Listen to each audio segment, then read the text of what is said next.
Hello guys, આજે આપણે આવી જઈએ હાટકેશ્વર સર્કલ ને આજે આપણે જવાના છે ખાટુ શ્યામ બાબાના દર્શન કરવા માટે।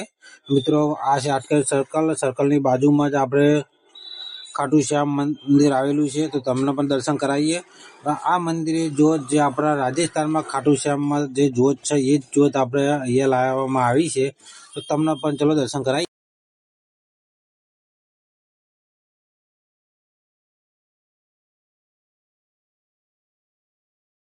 મિત્રો, એક જ મંદિરમાં સંકટ મોચન હનુમાન દાદા, મહાદેવ અને ખાટુ શ્યામનું મંદિર આવેલું છે, તો ચલો તમને પણ ત્રણેય દેવોના દર્શન કરાવીએ।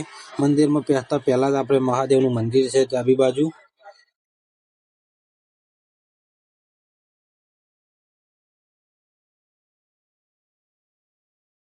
અને દોસ્તો, આ છે હારે કા સહારા ખાટુ શ્યામ બાબા હમારા।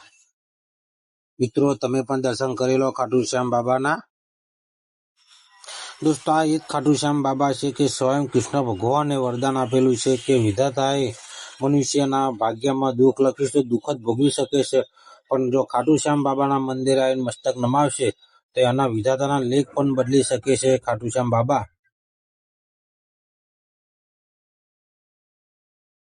મિત્રો, અંદર જતા ડાબી બાજુ સંકટ મોચન હનુમાન દાદાનું પણ મંદિર આવેલું છે, તમે દર્શન કરી લો।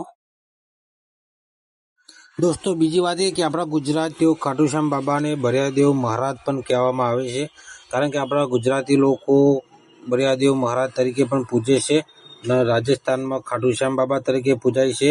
આ એ જ ખાટુ શ્યામ બાબા છે જે આપણે બરિયાદેવ મહારાજ માનીએ છીએ।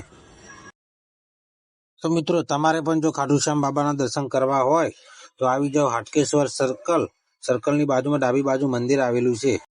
તો દોસ્તો, આશા રાખીએ છીએ કે આ વિડીયો તમને ગમે છે, તો આપણી ચેનલને સબસ્ક્રાઈબ કરી દેજો, લાઈક કરી દેજો।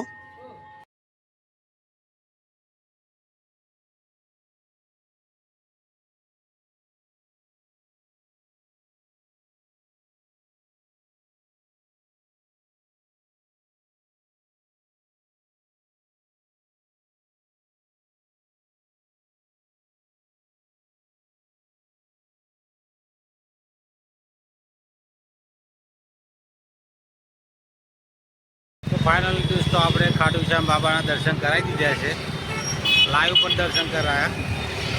તો મળીએ એક નવા વિડીયોમાં। હારે કા સહારા ખાટુ શ્યામ અમારા।